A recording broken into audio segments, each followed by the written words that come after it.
കഴിഞ്ഞ 2 വർഷം മുന്നേ നമ്മളെ വിട്ടുപോയ നമ്മുടെ ഷാരോൺ ആ ഒരു സഹോദരൻ്റെ മരണത്തിന് നീതി കിട്ടണമെന്ന് നമ്മൾ 2 വർഷത്തോളമായില്ലേ നമ്മൾ ഓരോരുത്തരും ആഗ്രഹിക്കുന്ന ഒരു കാര്യമാണ്. ആ ഒരു പയ്യന് നീതി കിട്ടണം. ആ ഒരു ക്രൂരത ചെയ്ത ആ ഒരു ഗ്രീഷ്മ എന്ന് പറയുന്ന അവൾക്ക് എന്താ പറയുക തക്കതായിട്ടുള്ള ഒരു ശിക്ഷ കിട്ടണമെന്ന് നമ്മൾ ഓരോ ആളുകളും ആഗ്രഹിച്ചിരുന്ന ഒരു കാര്യമാണ്. കഴിഞ്ഞ ദിവസം നമ്മുടെ ഷാരോണിന് നീതി ലഭിച്ചു.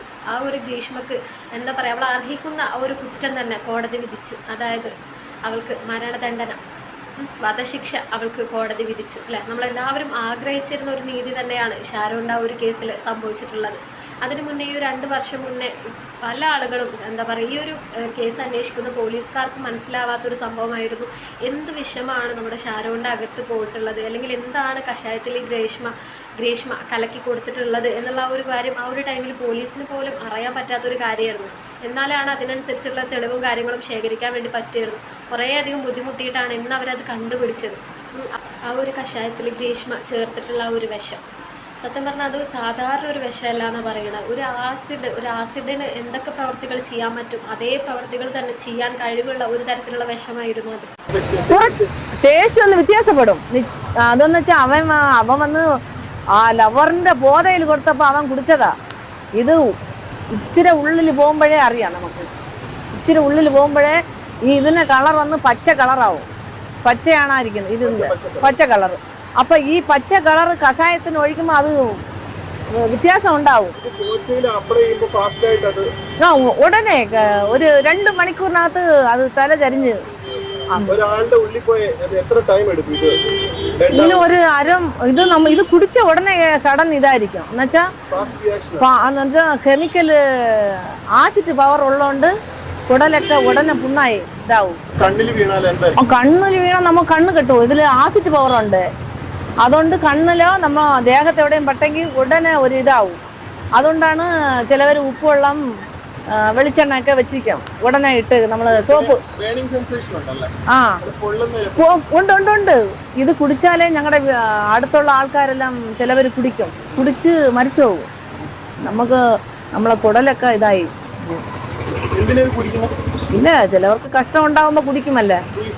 സൂസൈഡ് തർക്കല് ചെയ്യുമ്പോ ഇത് ഇങ്ങനെ ആപത്ത് ഉള്ള കൊച്ചുങ്ങളുള്ള ഇടത്തിലെല്ലാം ഇതിൽ വെക്കല്ലേ. അതങ്ങ് മാറ്റി വെച്ചേക്കണം. നമുക്ക് തേവയ്ക്കുള്ള സമയം യൂസ് ചെയ്യാം, അല്ലെങ്കിൽ മണ്ണിനകത്ത് പൂത്തിയോ എന്തെങ്കിലും വെച്ചാൽ മതി.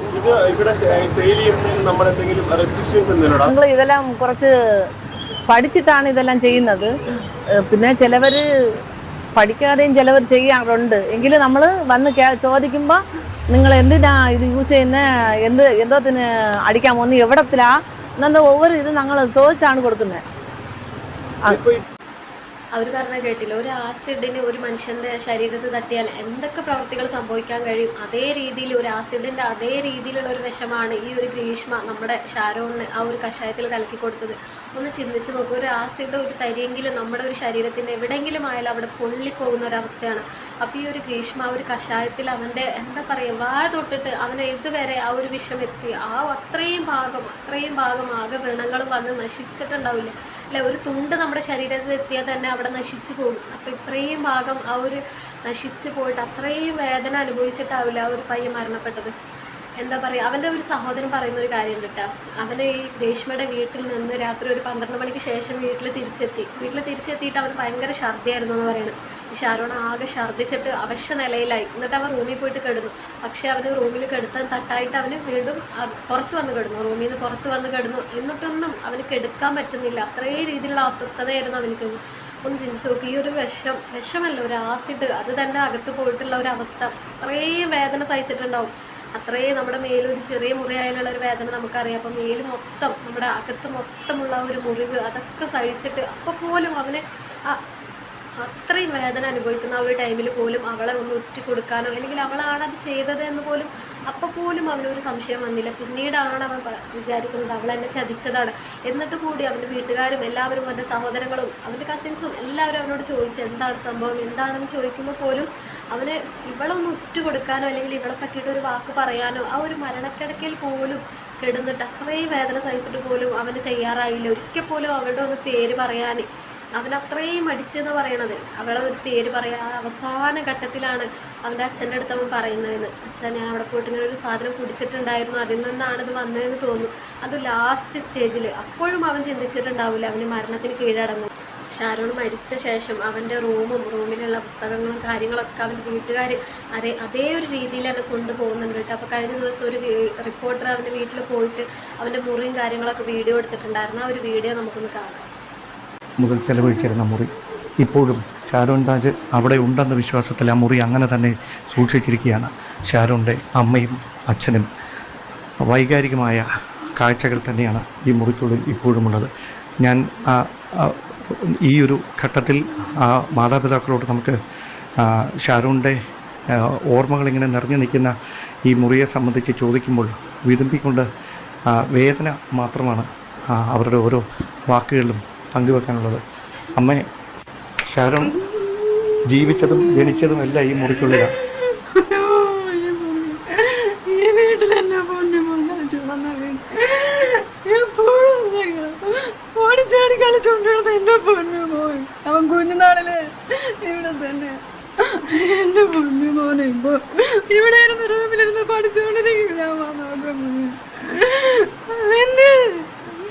എന്റെ പൊന്നു മോ, എന്റെ ജിയോ മോനെ, എന്റെ ജിയോ മോനെ, എന്റെ ജിയോ മോനെ, ഞാൻ വിളിയല്ലേ എന്റെ ജിയോ മോനെ. സത്യം പറഞ്ഞാൽ ഈ ഒരു വീഡിയോ കണ്ടു നിൽക്കാൻ പറ്റുന്നില്ല കേട്ടോ. ആ ഒരു അമ്മയുടെ കരച്ചിലും അവൻ്റെ ആ ഒരു ശൂന്യത നിറഞ്ഞ ഒരു റൂമും സത്യം പറഞ്ഞാൽ ആ ഒരു വീഡിയോ കാണുന്നില്ല. എനിക്ക് ആ ഒരു റിപ്പോർട്ടറോട് സത്യം പറഞ്ഞാൽ ഒരു നിമിഷം ദേഷ്യം തോന്നിപ്പോയി. എന്തിനാണ് ഇനിയും ആ അമ്മയെ കരയിക്കുന്നത്, അല്ലെങ്കിൽ എന്തിനാണ് ആ ഒരു വീഡിയോ എടുക്കുന്നത് എന്നുള്ള ഒരു തോന്നിപ്പോയി. നിങ്ങൾക്ക് എത്ര പേർക്ക് അങ്ങനെ തോന്നിയിട്ടുണ്ടെന്ന് എനിക്കറിയില്ല. പക്ഷേ എനിക്ക് ആ ഒരു വീഡിയോ കണ്ടപ്പോൾ ഇനിയും ആ അമ്മയെ ഒരു ക്യാമറയ്ക്ക് മുന്നിൽ നിന്ന് കരയിക്കണ്ടായിരുന്നു എന്ന ഒരു വീഡിയോ കണ്ടപ്പോൾ സത്യമായിട്ട് തോന്നിപ്പോയി. കാരണം അവർക്ക് അത്രയും അധികം വേദന ഉണ്ടാവും. എന്താ പറയുക, പറഞ്ഞറിയിക്കാൻ പറ്റില്ല അല്ലേ. നമുക്ക് ഏറ്റവും വലിയൊരു വേദന നമ്മൾ ജീവിച്ചിരിക്കുമ്പോൾ നമ്മുടെ മക്കളില്ലാണ്ടാവുക എന്നുള്ളൊരു വേദന ഒരു മാതാപിതാക്കൾക്കും ഉണ്ടാവാതിരിക്കട്ടെ. അത് വലിയൊരു വേദന തന്നെയാണ്. നമ്മൾ ജീവിച്ചിരിക്കുമ്പോൾ നമ്മുടെ മക്കളുടെ കാര്യങ്ങൾ കർമ്മങ്ങൾ ചെയ്യാന്നൊക്കെ പറയുമ്പോൾ അവരെ സംബന്ധിച്ചിടത്തോളം അത്രയും വലിയൊരു വേദനയാണ്. അതൊന്നും നമുക്കൊരു വാക്കുകൊണ്ട് പോലും പറഞ്ഞ് ആശ്വസിപ്പിക്കാൻ പോലും പറ്റാത്ത തരത്തിലുള്ള ഒരു വേദന തന്നെയാണ്. അത് ഇനി ഒരു മാതാപിതാക്കൾക്കും അങ്ങനത്തെ ഒരു വേദന വരാതിരിക്കട്ടെ. പിന്നെ ഈ ഒരു ഗ്രീഷ്മയുടെ കേസിൽ ഞാൻ ആദ്യം മുതലേ വിചാരിച്ചിരുന്ന ഒരു കാര്യം എന്ന് വെച്ച് കഴിഞ്ഞാൽ ഇവൾക്ക് ഒരിക്കലും വധശിക്ഷ കിട്ടുമെന്ന് പ്രതീക്ഷിച്ചിട്ടേ ഇല്ല. കാരണം നമ്മുടെ കോടതിയല്ല, നമ്മുടെ നിയമമല്ലേ, ഒരു ഏറിപ്പോയാലും ഒരു ജീവപര്യന്തം 14 വർഷം അല്ലെങ്കിൽ ഡബിൾ അല്ലേ, ആ ഒരു അത്രയും ഞാനും പ്രതീക്ഷിച്ചിട്ടുണ്ടായിരുന്നുള്ളൂ. എന്തായാലും നമ്മളെ പ്രതീക്ഷകളൊക്കെ എന്താ പറയുക അതിന് കടത്തിയിട്ടാണ് ഇപ്രാവശ്യം കോടതി ജഡ്ജി ഈ ഒരു തീരുമാനം എടുത്തിട്ടുള്ളത്. അതിനെന്തായാലും അദ്ദേഹത്തിന് ഒരു ബിഗ് സല്യൂട്ട് കൊടുക്കണം. കാരണം അദ്ദേഹം പല ആളുകളും പറയുന്ന ഒരു കാര്യമാണ് ഈ ഗ്രീഷ്മയുടെ പ്രായം അല്ലെങ്കിൽ അവളുടെ വിദ്യാഭ്യാസം കാര്യങ്ങൾ ഇതൊക്കെ കണക്കിലെടുത്തിട്ട് വേണം ശിക്ഷ കൊടുക്കാനെന്ന്. ഈ ഗ്രീഷ്മയുടെ സെയിം പ്രായം തന്നെയാണ് നമ്മുടെ ഈ ഒരു ഷാരോണിന് അല്ലെ. ആ ഒരു സഹോദരൻ്റെ അതേ ഒരു 2 പേർക്കും സെയിം ഏജാണ്. ഇപ്പോൾ ഒരാൾക്ക് കിട്ടാത്ത നീതി എന്തുകൊണ്ട് മറ്റൊരാൾക്ക് കിട്ടണം? അതൊരിക്കലും എന്താ പറയുക ഒരു പ്രസക്തമായിട്ടുള്ള കാര്യമല്ല. പല ആളുകളും പറയുന്ന ഒരു കാര്യമാണ് അവളുടെ പ്രായം മതിച്ചിട്ടുള്ള ശിക്ഷ കൊടുക്കണം എന്നൊക്കെ പറയണം. അത് ഈ എന്താ പറയുക മരണപ്പെട്ട പയ്യൻ്റെ പ്രായം അത് തന്നെയാണ്. അപ്പോൾ 2 പേർക്കും തുല്യമായിട്ടുള്ളൊരു നീതി കിട്ടണ്ടേ, അല്ലെങ്കിൽ ഒരാൾക്ക് മാത്രം ഒരു നീതി അതൊരിക്കലും ശരിയാവില്ല. കാരണം നമ്മുടെ കോടതി ഇപ്പോൾ തീരുമാനിച്ചിരിക്കുന്ന ഈ ഒരു തീരുമാനം തന്നെയാണ് ശരിക്കും ന്യായമായിട്ടുള്ളൊരു കാര്യം.